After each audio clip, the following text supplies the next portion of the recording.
Hello बच्चों, मैं हूं अभिषेक तिवारी और आप देख रहे हैं आपका अपना प्यारा से चैनल कॉन्सेप्ट बाय अभि सर। आज की क्लास में हम पढ़ेंगे निरक्षीय अथवा अनुप्रस्थ स्थिति। हमने बताया था कोई वैद्युत द्विध्रुव है तो उसके अक्ष पर, निरक्ष पर या किसी अन्य बिंदु पर वैद्युत क्षेत्र उत्पन्न होता है। इसके प्रीवियस लेक्चर में हमने अक्ष पर प्रूवेशन किया था, अक्षीय स्थिति में या अक्ष पर कितना वैद्युत क्षेत्र उत्पन्न होगा। अब हम लोग बात करेंगे निरक्ष पर, यानी कि अनुप्रस्थ स्थिति पर कितना वैद्युत क्षेत्र उत्पन्न होगा। तो अगर हम बात करें यहां पे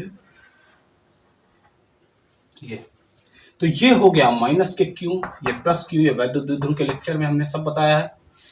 थोड़ा सा इधर बना लेते हैं, थोड़ा सा माइनस के क्यू प्लस का क्यू। यहां पर अगर हमें निरक्ष क्या होता है, इसके लंब वैद्युत द्विध्रुव वाले लेक्चर में सारी चीजें हैं कि कहां अक्ष है, किस बिंदु पे निरक्ष है। अगर मान के चलो हमें वैद्युत द्विध्रुव ये पी बिंदु पर निकालना है, ये पॉइंट पी है, ये पॉइंट ओ से कितनी दूरी पर है, स्मॉल आर दूरी पर। ये टोटल दूरी कितनी है, 2l। तो अगर टोटल दूरी 2l है तो ये वाली दूरी l है और ये वाली दूरी। इसके बाद अगर हम बात करें तो इस बिंदु पर अगर हम पाइथागोरस प्रमेय लगाएं तो कर्ण is equal to under root लंब का स्क्वायर प्लस आधार का स्क्वायर, यानी R square plus L square. यहां पर भी हम लोग कह सकते हैं under root R square plus L square. तो ये हमें पॉइंट पी पर वैद्युत क्षेत्र निकालना है। अगर अब बात करें हम यहाँ पे तो इस प्लस क्यू के कारण इधर पर वैद्युत क्षेत्र बाहर की ओर होगा, हमने पहले ही बताया था। तो E अगर हम इसे A माने, इसे B माने तो E B हो जाएगा। माइनस चार्ज के कारण वैद्युत क्षेत्र अंदर की ओर होगा, इधर की ओर E A हो जाएगा। तो यानी इसका परिणामी कहाँ होगा, इस बिंदु पर होगा। इसका परिणामी इस बिंदु पर होगा, वैद्युत क्षेत्र E बराबर। तो अगर इस एंगल को हम थीटा बोल दें तो ये भी थीटा हो जाएगा और ये भी थीटा होगा, क्योंकि हमारे पास दोनों के कारण समान दूरी पर समान आवेश है, समान वैद्युत क्षेत्र। तो ये इसके कारण यहां पर जो परिणामी क्षेत्र E होगा वो E A cos theta plus EB sine theta, sorry cos theta, EB A cos theta plus EB cos theta, ये हमारा परिणामी वैद्युत क्षेत्र होगा। ये आप लोगों ने 11th क्लास के वेक्टर में से पढ़ा होगा, वेक्टर का जो परिणामी रिजल्टेंट निकलता है उसके बारे में। तो अगर हम आगे बात करें तो सबसे पहले अगर हम बात करें प्लस क्यू के कारण, प्लस क्यू के कारण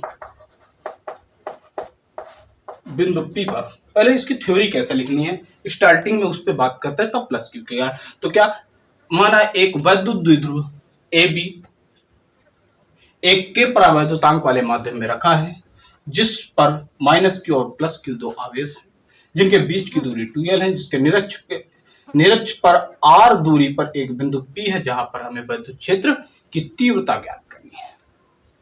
B के कारण P बिंदु पर बाहर की ओर वैद्युत क्षेत्र EB तथा A माइनस क्यू के कारण अंदर की ओर, जिसका रिजल्टेंट इनके बीच से जो जाता है, ये रिजल्टेंट है, परिणामी है, जिसको हमें ज्ञात करना है।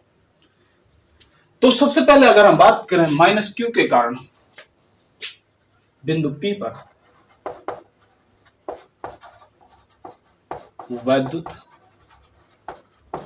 क्षेत्र, अगर हम प्लस क्यू के कारण बात करें तो प्लस क्यू के कारण बिंदु आवेश के कारण वैद्युत क्षेत्र E बराबर 1.4πε0 Q/r होता है। तो यहां से इसके कारण प्लस क्यू के कारण हो जाएगा EA इज इक्वल टू, नहीं प्लस क्यू है B बिंदु पर, EB इज इक्वल टू हम कह सकते हैं 1/4πε0 के परावैद्युतांक के माध्यम में K हो गया Q/r स्क्वायर। तो R की वैल्यू कितनी है, R मतलब बीच की दूरी, दोनों आवेश के और जिस बिंदु पर वैद्युत क्षेत्र निकालना है। तो R square plus L square, दोनों का स्क्वायर हो गया। तो यहाँ पे अगर हम बात करें तो हो जाएगा 1/4πε0 के Q/r square plus L square. ठीक, ये हो गया। अगर हम अब माइनस क्यू के कारण वैद्युत क्षेत्र निकालें तो क्या होगा बिंदु पी पर माइनस क्यू के कारण बिंदु पी पर वैद्युत क्षेत्र कितना होगा भैया? तो ई ए इज इक्वल टू 1/4πε0। इसकी डायरेक्शन किधर की ओर होगी? बीपी दिशा में। अगर यहां पे बात करें तो के और Q by √r plus R square plus L square का होल स्क्वायर, यहां से हो जाएगा 1/4πε0 के Q by R square plus L square. इसकी दिशा क्या होगी? पी ए दिशा में। तो अगर हम बिंदु P पर परिणामी वैद्युत क्षेत्र की बात करें, बिंदु P पर परिणामी वैद्युत क्षेत्र कितना होगा भैया? बिंदु P पर परिणामी वैद्युत क्षेत्र की अगर हम बात करें तो ये हो जाएगा E बराबर ई ए कॉस थीटा, क्योंकि इस मैग्नेट परिणामी इधर की ओर है तो ई ए के कारण ये E A cos theta, E B cos theta इस डायरेक्शन पे आ जाएगा। वेक्टर रेडिएशन को ध्यान से पढ़ना, plus E B cos theta. अब हमें कॉस थीटा नहीं पता, यहां से ई ए पता, ई बी पता, तो चलो ठीक हम जोड़ लेते हैं। तो ई ए ई बी के मान रखो, तो E is equal to E A का मान है 1/4πε0 के Q upon R square plus L square into cos theta, प्लस ई बी क्या है 1/4πε0 के Q upon R square plus L square cos theta. देखो दोनों राशियां सेम है, जोड़ोगे तो दो लिख दो, तो इनका जोड़ क्या आएगा 2/4πε0 के और Q upon R square plus L square cos theta. अब हम कॉस थीटा की वैल्यू कहां से लाएंगे? तो सबसे पहले अगर हम इस थीटा की बात करें तो कॉस थीटा बराबर क्या होता है? कॉस थीटा बराबर आधार बटे कर्ण होता है। तो इस कॉस थीटा की अगर हम बात करें तो इसका आधार क्या है? ये वाला, ये ट्रायंगल पे बात कर रहे हैं। अगर हम इस ट्रायंगल पे बात करें तो यहां से अगर हम कॉस थीटा की वैल्यू फिगर से निकालें तो cos theta is equal to क्या निकल के आएगा? कॉस थीटा ध्यान से देखना, कॉस थीटा ये है, तो यहां से कॉस थीटा क्या निकल गया? कॉस थीटा बराबर आधार बटे कर्ण। आधार कितना है? एल, कर्ण कितना? √r square plus S square. तो यहां से एल अपान √r square plus L square रख दो भैया कॉस थीटा की वैल्यू यहां पे। तो अगर हम कॉस थीटा की वैल्यू रखेंगे तो ई इज इक्वल टू आ जाएगा, इस 2 को इधर रख ले, तो 1/4πε0 के 2q upon R square plus L square. Cos theta का मान हो जाएगा L upon R square plus L square under root को हम पावर में 1/2 कर सकते हैं। चलो आगे बढ़ते हैं।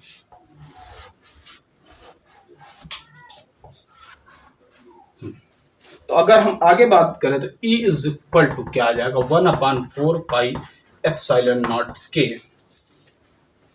2ql अपान, यहां से ध्यान से देखो आर स्क्वायर प्लस इसकी पावर 1 है, इसकी पावर 1/2, गुणे में घाते जुड़ती है, एक में आधा जोड़ोगे 1.5 यानी 3/2। तो यहां से हम लिख सकते हैं R square plus L square की पावर 3/2।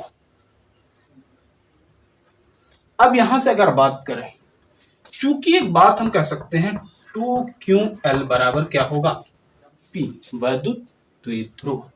और उसके बाद अगर हम बात करें यहां पर तो अगर हम यहां पे बात करें तो अगले भी प्रूफेशन में हमने कहा था L is less than equal to R, तो हमारा L square is very less than R। तो L स्क्वायर को छोड़ने का, जैसे ही हम L स्क्वायर को छोड़ेंगे क्या आ जाएगा? E is equal to 1/4πε0 P upon क्या होगा? P अपान इस आर स्क्वायर की पावर 3/2। यहां से अगर हम हल करेंगे तो 2 से 2 कट जाएगा, तो यहां से क्या आ जाएगा 1/4 पाई एप्सिलॉन नॉट के पी अपॉन आर क्यूब। ठीक है ना। तो E बराबर क्या निकल के आया 1/4 पाई एप्सिलॉन नॉट के पी बाई आर क्यूब। अब यहां से आगे बात करें अगर हम वायु अथवा निर्वात के लिए K इज इक्वल टू 1 होता है, ये हमने परावैद्युतांक वाले लेक्चर में बताया है। तो K इज इक्वल टू 1 होगा तो यहाँ पे K का मान 1 रख दो, तो E इज इक्वल टू आ जाएगा 1/4 पाई एप्सिलॉन नॉट और P बाई आर क्यूब।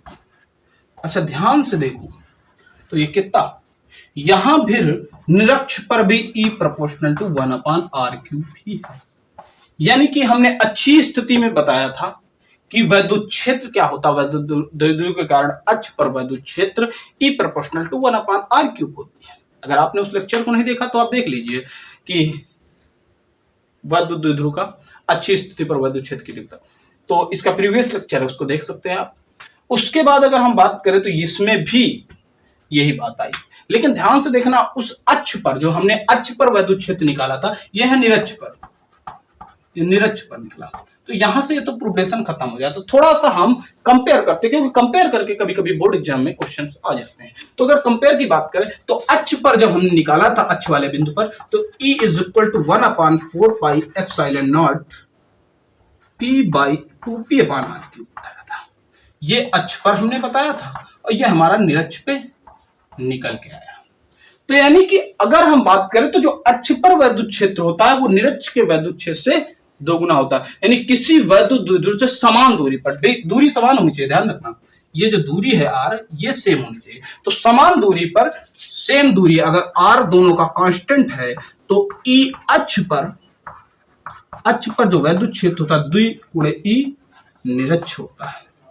इससे क्वेश्चन कभी कभी बोर्ड एग्जाम में आ जाता है, बहुत ध्यान से पढ़ने की जरूरत है।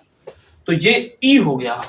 इसके बाद अगर हम बात करें E निरक्ष बाद, एक और बड़ी बात है। सबसे पहले वो अक्ष वाले लेक्चर में स्किप हो गई थी, वैद्युत द्विध्रुव की वैद्युत क्षेत्र सदिश राशि डायरेक्शन के होगी अक्ष पर और निरक्ष पे। तो जब हम अक्ष की बात करेंगे तो अक्ष की डायरेक्शन इधर की ओर, अक्ष के परिणामी किधर की ओर, तो निरक्ष पर दिशा जो होती है वैद्युत क्षेत्र की किधर की ओर होती है, पॉजिटिव से निगेटिव की ओर।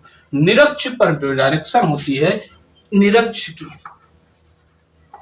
ई निरक्ष, इसकी जो डायरेक्शन होती है निरक्ष पर वो किधर की ओर होती है, इधर जा रही है। इधर मतलब पॉजिटिव से निगेटिव की ओर, तो पॉजिटिव चार्ज से निगेटिव चार्ज की ओर।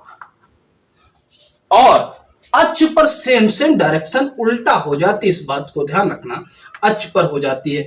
अक्ष पर जो डायरेक्शन होती है वो वैद्युत द्विध्रुव की दिशा में होती है, यानी ऋणावेश से धनावेश की ओर, दोनों की ओर निगेटिव टू पॉजिटिव। ध्यान रखना इस बात का, थोड़ा सा ध्यान रखना। दो चीजें हैं कंपेयर करके, अगर हम दोनों से कंपेयर करें, उस वाले लेक्चर में ये बात नहीं बताई थी अक्ष पर डायरेक्शन, क्योंकि यहाँ पे उसको हम लोग तुलना करेंगे, बहुत अच्छे से समझ में आ जाएगा। तो अगर यहां पे हम बात करें कि अक्ष पर, तो अक्ष पर वैद्युत क्षेत्र क्या निकल के आ रहा है, निकल के आया था E बराबर 1/4 pi epsilon 0 2P upon R cube. निरक्ष पर क्या निकल के आया P अपॉन आर क्यूब, यानी ये आधा हिस्से, यानी अक्ष पर वैद्युत क्षेत्र निरक्ष से दोगुना होता है, मेन पॉइंट है इसका। दूसरी बात, अगर डायरेक्शन की बात करें तो वैद्युत क्षेत्र की जो निरक्ष पर दिशा होती है वो पॉजिटिव से निगेटिव की ओर होती है, ध्यान से देखेंगे। और अक्ष पर जो दिशा होती है वो निगेटिव से पॉजिटिव की ओर होती है। तो इस बात को हम ध्यान रखेंगे। इसके अगले लेक्चर्स में और भी आगे के हम एक एक टॉपिक को, एक एक कॉन्सेप्ट को ध्यान से पढ़ते हुए क्लियर करेंगे। अगर आपको ये जानकारी अच्छी लगी हो तो चैनल को सब्सक्राइब करें, वीडियो को लाइक करें, कमेंट करें एवं अपने दोस्तों के साथ शेयर करें।